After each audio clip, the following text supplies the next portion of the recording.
درد نیست. اینها رو من نمیگم، کلام خدا داره میگه. پیری نیست، فرسودگی نیست.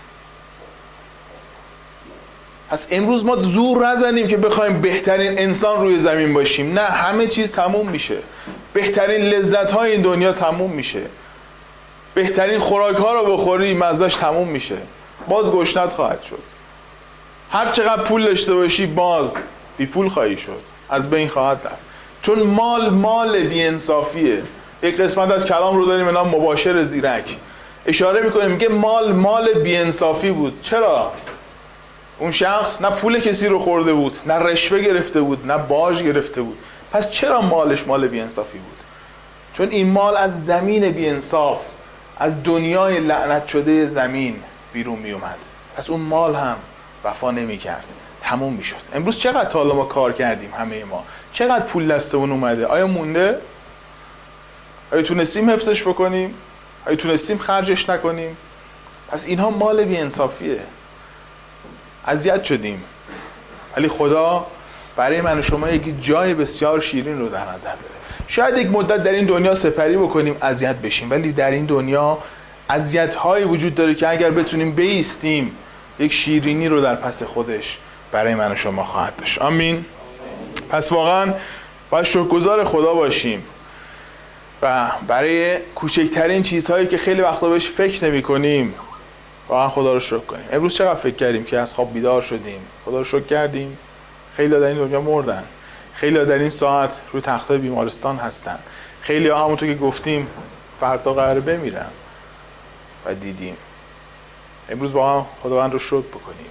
اینها اذیت‌هایی نیست که بخواد من ایماندار رو، تو ایماندار رو از پا در بیاره، از ایمانت بیفتی، زمین بخوری و حضور خدا رو از دست بدی. خیلی مواقع یک مدل اذیت دیگه داریم که از دست اطرافیانمون ناراحت میشیم، کینه به دل میگیریم، آزرده خاطر میشیم، میرنجیم، درد میکشیم.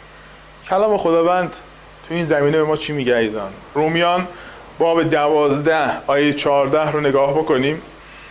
رساله رومیان باب 12 آیه 14.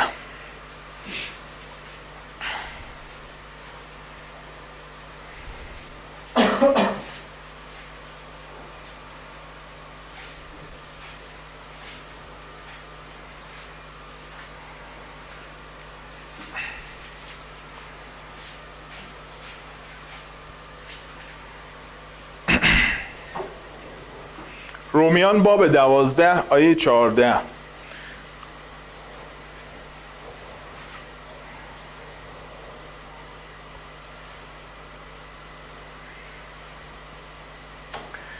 خیلی وقتا اذیت میشیم از دست خیلی از عزیزان و همونطور که گفتیم شاید تلاش میکنیم تا اونها رو اذیت کنیم و تلافی بکنیم. شیرین به نظر میاد اما بعدش دردناکه. اما خداوند میگه اگر اذیت شدی خوشحال باش و برای اونها برکت بطلب. در رومیان باب 12 آیه 14 میگه برکت بطلبید برای آنانی که بر شما جفا کنند، برکت بطلبید و لعن مکنید. پس لعنت نفرستید. برای کی؟ برای اونی که به تو جفا کرد، نه به اون که به تو نیکی کرد. خدا میگه واسه اونی هم که به تو جفا کرده طلب برکت کن، لعنت نفرست. خوشحال باش. اگر اذیت شدی امروز در جایگاه یک ایماندار خوشحال باش، چون به مسیح نگاه کن. مسیح اذیت شد و برکت طلبید. مسیح رنج کشید و بخشش طلبید. مسیح درد کشید و محبت کرد. مسیح رنج کشید و چی شد؟ فروتن شد. اراده خدا رو به جا آورد با تمام سختی‌هاش. کی حاضره به جای مسیح امروز اون درد و رنج رو بکشه از میان ما؟ شاید به حرف بگیم من حاضرم امروز این کار رو بکنم، اما مطمئنا 2 تا از اون شلاق‌ها بخوریم همه ما همه چی رو انکار میکنیم. هر چقدر در ایمانمون قوی باشیم انکار میکنیم. شک نکنید. پتروس شلاق نخورده مسیح رو انکار کرد. پتروسی که با مسیح بود، پتروسی که آبای کلیسا بود، پتروسی که غیرتش مثال زدنی بود برای مسیح، پتروسی که جلوی اونها ایستاد تا مسیح رو نجات بده، اما هنوز شلاق نخورده. تا اون زن گفت این هم لهجه جلیلی داره، از قوم و دار و دسته مسیح، سریع انکار کرد. گفت نه نه نه، من اصلا اینو نمیشناسم. پتروس بود. آیا امروز ما پتروس هستیم؟ آمین. میتونیم باشیم، میتونیم پتروس باشیم، چون من هم خدمت مسیحم، پتروس هم خدمت مسیح بود. از دعا بکنیم واقعا تا خداوند به ما این قوت رو بده. یک قسمت از کلام هست وقتی میخونیم میبینیم شاگردان یک جایی اذیت میشن و از این اذیت چقدر لذت میبرن و چقدر شیرین واسه شون. در انجیل متی باب 9 اگر نگاه بکنیم عزیزان،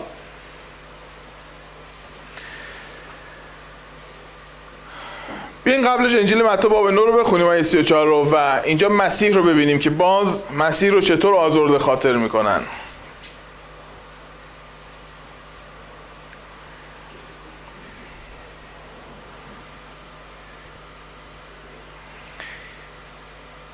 از آیه 27 میخوام بخونم: شفای 2 نابینا و 1 گنگ، یعنی لال. و چون عیسی از آن مکان میرفت 2 کور فریاد کنان در عقب او گفتند پسر داوود بر ما ترحم کن. و چون به خانه در آمد آن 2 کور نزد او آمدند. عیسی به ایشان گفت آیا ایمان دارید که این کار را میتوان کرد؟ گفتندش بلی خداوندا. در ساعت چشمان ایشان را لمس کرد، گفت بر وفق ایمانتان به شما بشود.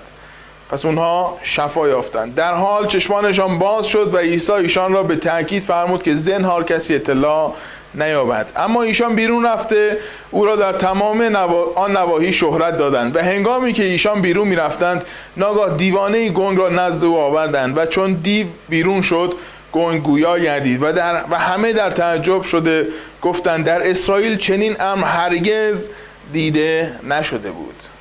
آیا عیسی داره کار بدی میکنه؟ آیا عیسی به اونها جفا کرد؟ آیا عیسی به اونها لعن و نفرین فرستاد؟ آیا عیسی از اونها چیزی رو گرفت؟ در این قسمت که خوندیم محبت خودش رو به اونها رسوند. خب همه ما انسان ها در چنین مواقعی توقعمون چیه وقتی به یکی کمک بکنیم؟ حداقلش اینه که بشنویم دست درد نکنه، خدا برکتت بده، به امید خدا بتونیم جبران بکنیم. از این ضرور مسائل ها و مثال ها و کلام هایی که به کار میبریم.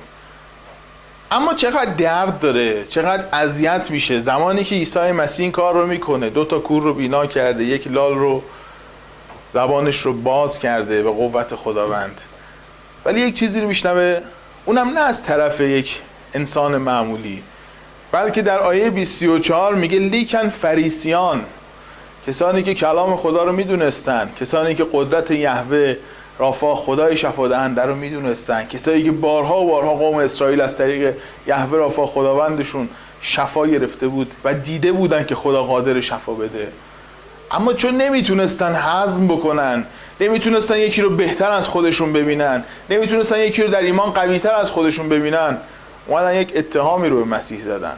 و اون اتهام چی بود؟ لیکن فریسیان گفتند به واسطه رئیس دیوها را بیرون میکند. جالبه، مسیح شفا داد. خب برو که ایمانت تو رو شفا داد. آیا ایمان داری شفا میگیری؟ خداوند تو رو شفا میده.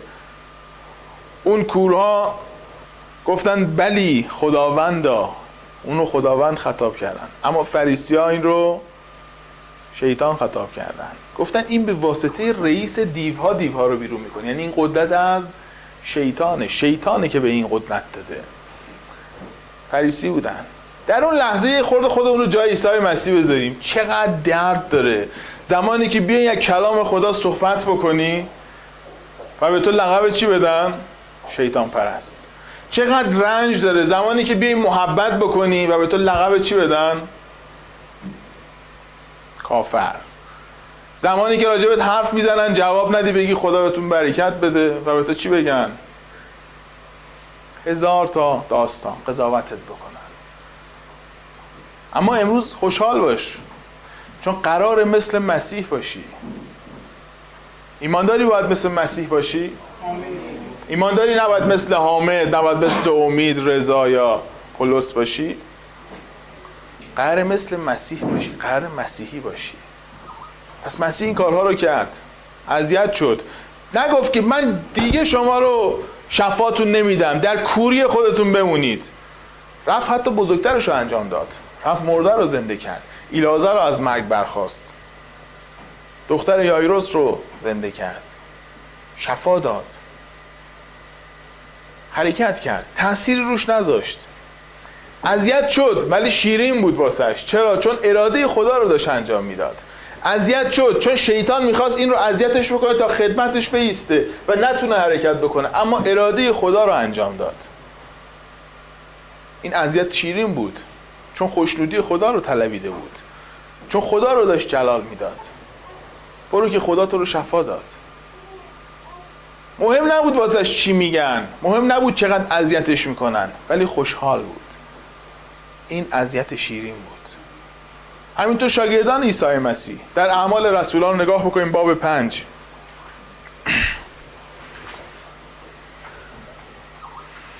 در باب 5 اعمال رسولان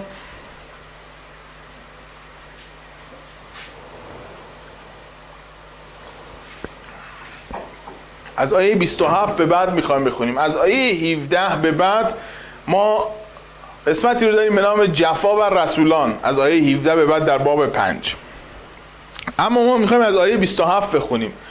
خلاصه ای رو از این قسمت بهتون میگم. زمانیه که رسولان عیسی مسیح رو به محکمه بردن و اونها رو دارن توبیخ میکنن و اونها رو بازخواست میکنن و شهادت میشنون و شخصی به نام قمالائیل در بین فریسی‌ها در تصمیم میگیرن که شاگردان عیسی مسیح رو به قتل برسونن و شخصی قمالائیل نامیه که این کار رو نکنید، بگذارید اگر اینها از خدا باشند پایه خواهند گرفت و اگر از خدا نباشند مثل کسانی که قبلا اومدن و ادعا کردن و ما رهبرشون رو کشتیم اینها هم از بین خواهند رفت. اما عکس العمل شاگردان رو ببینیم، حداقل یک جفای کوچیک به اونها میرسونن، کوچیک از دید خودشون نه از دید ما. از دید ما خیلی بزرگ به نظر میاد این مسئله. از آیه 40 با هم میخونیم عزیزان. وقتی فریسیان سخنان قمالائیل را میشنوند تصمیم میگیرن که اوکی شاگردان رو نکشن و از بین نبرن. اما از آیه 40 میگه پس به سخن او رضا دادن، یعنی به سخن قمالائیل، و رسولان را حاضر ساخته تازیانه زدند و قدغن نمودند که دیگر به نام عیسی مسیح حرف نزنند. پس ایشان را مرخص کردند. پس چیکار کردن؟ شاگردا رو اومدن اذیت کردن، شلاقشون زدن و گفتن دیگه نباید به نام عیسی مسیح حرف بزنی. عکس العمل شاگردا خیلی زیباست و این اذیت یک اذیت بسیار بسیار شیرین بود واسه شاگردان. و ایشان از حضور اهل شورا شادخاطر رفتند، از آن رو که شایسته آن شمرده شدند که به جهت او رسوایی کشیدند. وقتی شلاق خوردن خیلی خوشحال شدن. امروز اگر ما یکی رو ببینیم شلاق میخوره میخنده، میگیم طرف دیوانه است، مجنونه، بهش توهین میکنن میخنده، خوشحاله. و شاگردا دقیقا این حال رو داشتن. توهین شنیدن خوشحال شدن، شلاق خوردن خوشحال شدن. چرا؟ چون به خاطر نام عیسی مسیح گفتن ما انقدر لیاقت این رو داشتیم که به خاطر نام مسیح شلاق بخوریم. برای ما باعث افتخاره. لیاقت این رو داشتیم که به خاطر نام مسیح جفا ببینیم. برای من باعث افتخاره. لیاقت این رو داشتیم که به خاطر نام مسیح به من کافر، شیطان، نمیدونم یا هر توهین دیگه ای رو بکنن. برای من باعث افتخاره. خوشحال بودن.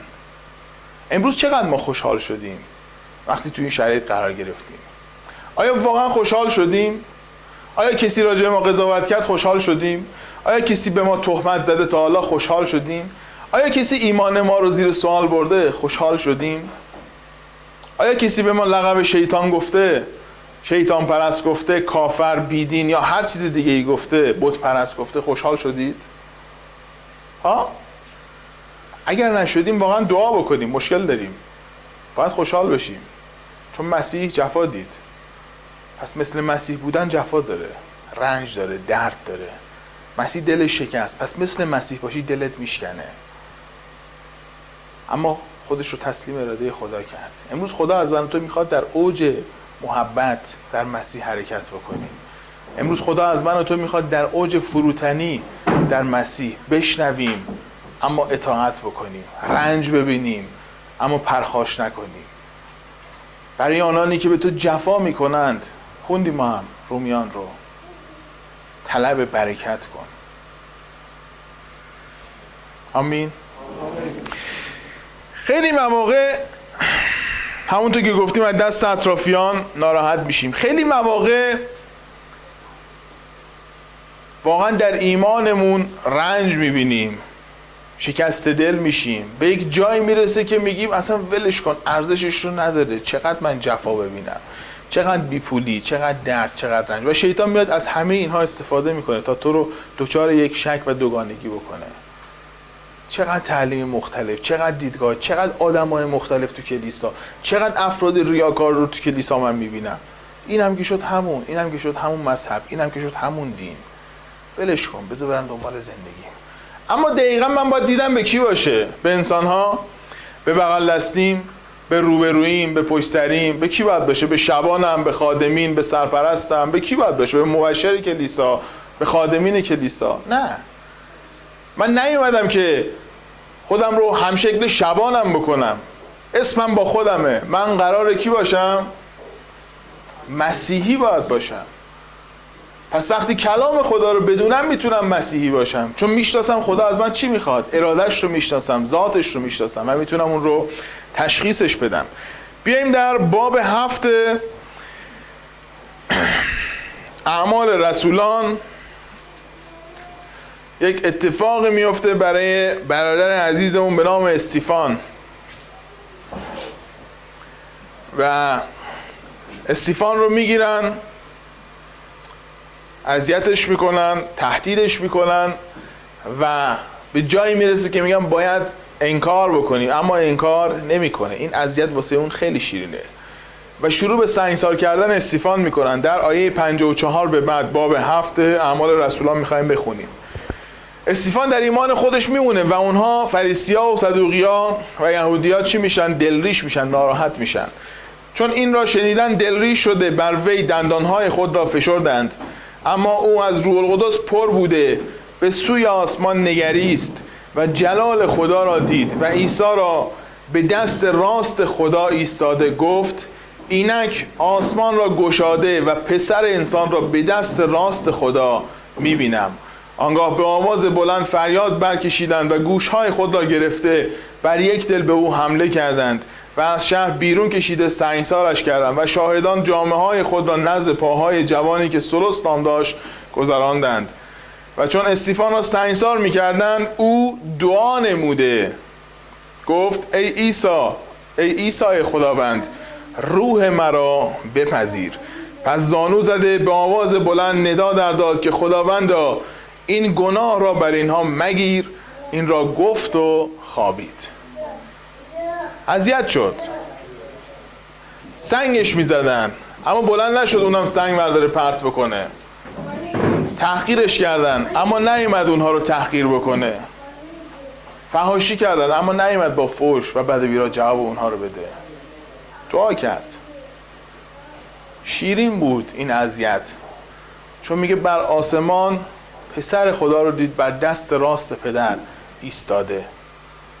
آسمان رو دید، ملکوت رو دید، حضور خدا رو دید، عیسی مسیح رو دید.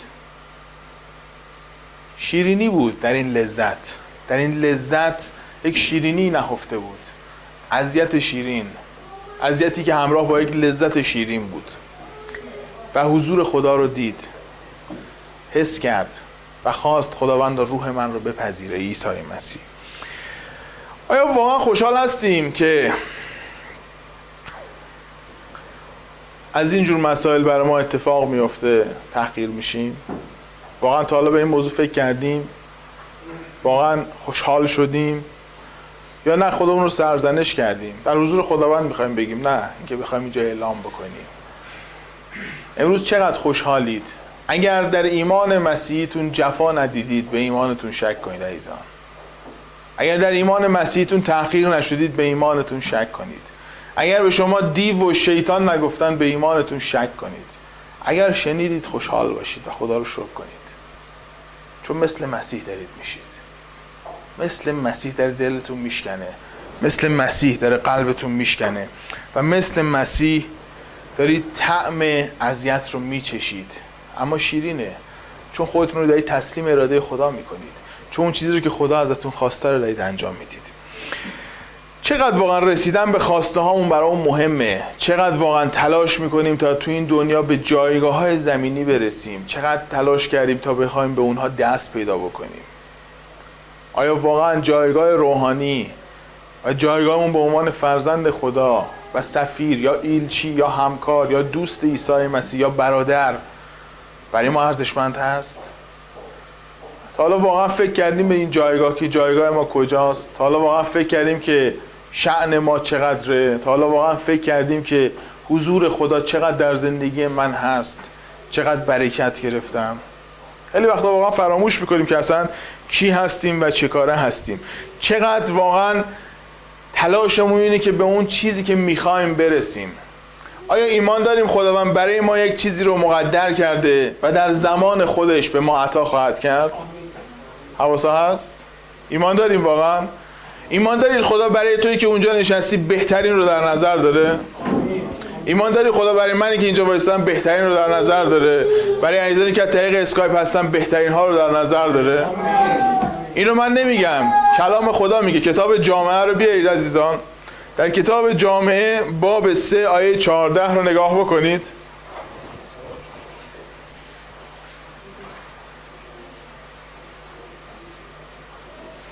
جامعه باب 3 آیه 14.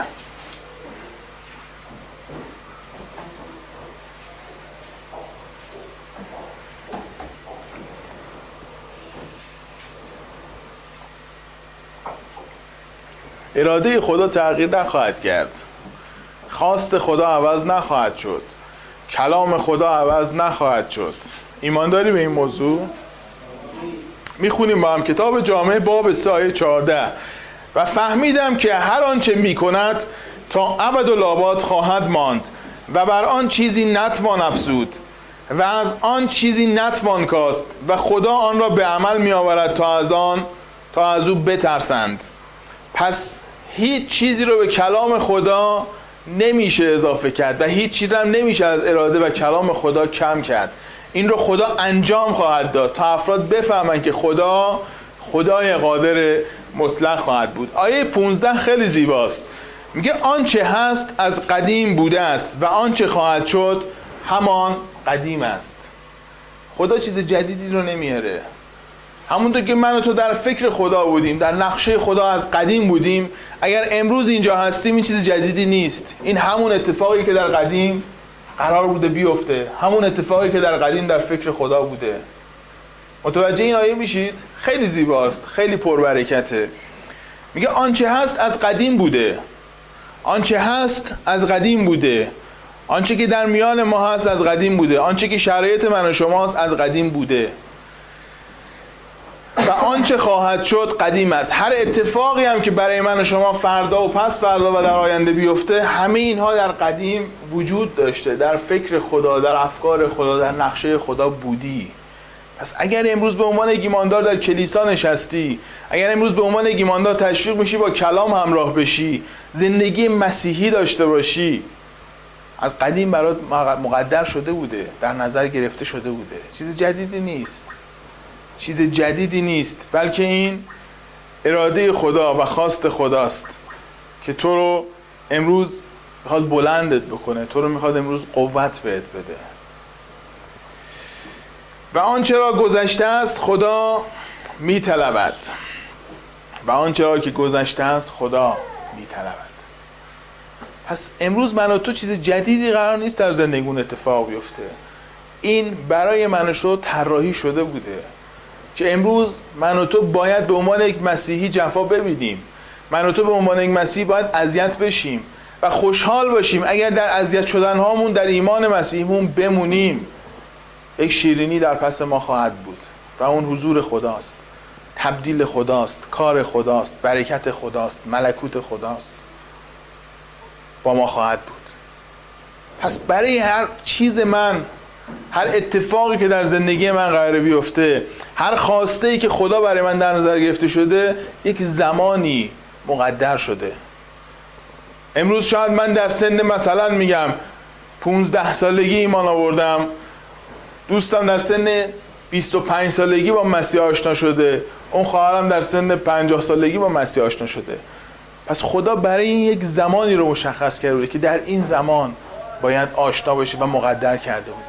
در همان کتاب جامعه اگر نگاه بکنیم، در همون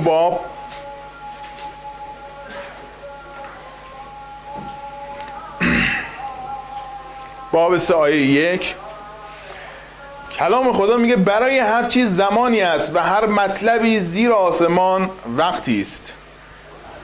پس هر اتفاقی که در زندگیت قراره بیفته چیز جدیدی نیست. خدا از قبل واسه تو در نظر داشته. اون گذشته است که در اتفاق میفته. اون برنامه‌ای که در گذشته برای تو طراحی شده بوده امروز در اتفاق میفته. پس زمانش رسیده که امروز تو اینجا باشی. زمانش رسیده که امروز تو به نام مسیح دعا بکنی. زمانش رسیده امروز به نام مسیح شفا بدی. زمانش رسیده امروز با پیغام زمان آشنا بشی. زمانش رسیده که امروز از فرقه خارج بشی. زمانش رسیده که امروز عروس عیسی مسیح باشی. زمانش رسیده که امروز عیسی مسیح رو در بر بگیری و عیسی مسیح تو رو در بر بگیره. زمانش رسیده که امروز با داماد آسمانی دو تن یک تن بشید، چفت بشی، جفت بشی. این چیزی که خدا برای تو در نظر گرفته. هر چیز را زمانی است. خدا این زمان رو طراحی کرده و امروز نوبت رسیده. امروز خدا برای تو این رو داشته. اگر امروز در ایمان مسیح جفا میبینی خوشحال باش. این یک اذیت شیرینه. این مژده خداست. چون مثل مسیح داری میشی و داری اذیت میشی. مثل مسیح داری اذیت میشی ولی شیرینه برات، چون اراده خدا رو داری انجام میدی. آیا واقعا شیرین هست؟ اگر امروز به تو میگن کدوم فرقه هستی؟ تو میگی من فرقه نیستم، میگه نمیشه که، ما تو رو قبول نداریم. خوشحال باش. چون فریسیا و صدوقیان و کاتبان هم فرقه های یهودی بودن، ولی زمانی که مسیح اومد فرقه نبود. مسیح پیغام خدا، کلام خدا، انجیل رو آورد، اما اونها نپذیرفتن مسیح رو. گفتن ما تو رو قبول نداریم. فریسی هستی؟ صدوقی هستی؟ کاتبی؟ نه. چی هستی؟ من پیش از بنیان عالم بودم. شیطانه، بلزبوله، بهش عنوان دادن، بهش لقب شیطان رو دادن. پس امروز خوشحال باش. اگر تو اعلام میکنی من یک مسیحی هستم و میگن ما نمیتونیم تو رو بپذیریم، خوشحال باش، چون مسیح را هم نتونستن بپذیرن. اگر راحت تو رو پذیرفتن ناراحت شو. مشکل دارم، من مشکل دارم. کلام خدا هیچ وقت عوض نخواهد شد. یک موقع به خاطر دلبستگی های زمینیمون واقعا اذیت میشیم. به خاطر عشق های زمینیمون اذیت میشیم. چرا؟ چون میاد جای خدا رو میخواد بگیره و خدا این رو از من و تو نمیخواد. در انجیل متی باب 10 اگر نگاه بکنیم عزیزان،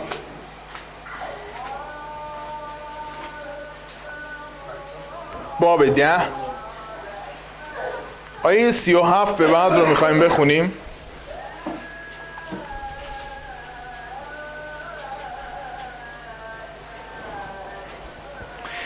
و هر که پدر یا مادر را بیش از من دوست دارد لایق من نباشد و هر که پسر یا دختر را از من زیاده دوست دارد لایق من نباشد و هر که صلیب خود را بر نداشته از عقب من نیاید لایق من نباشد.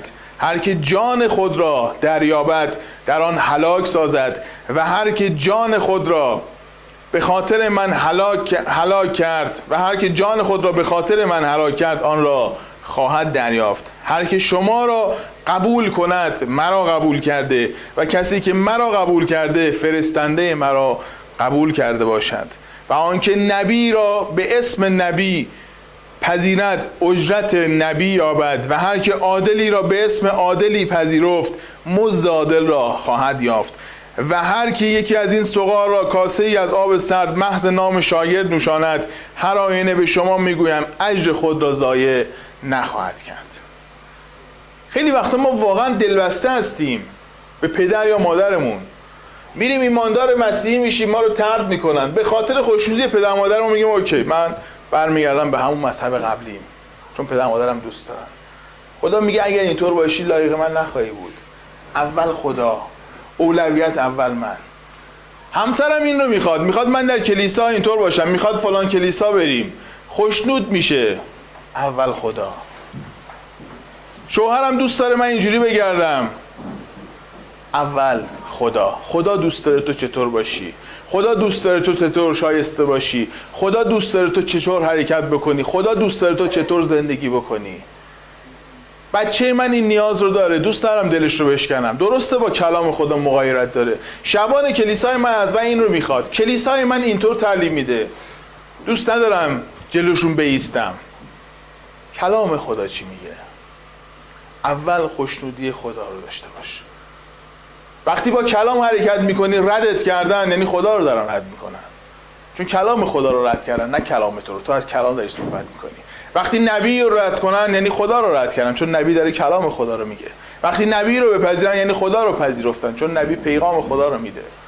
پس امروز اگر تو در چارچوب کلام صحبت میکنی و تو رو ردت میکنن یعنی خدا رو دارن رد میکنن، خارج از کلام نیست.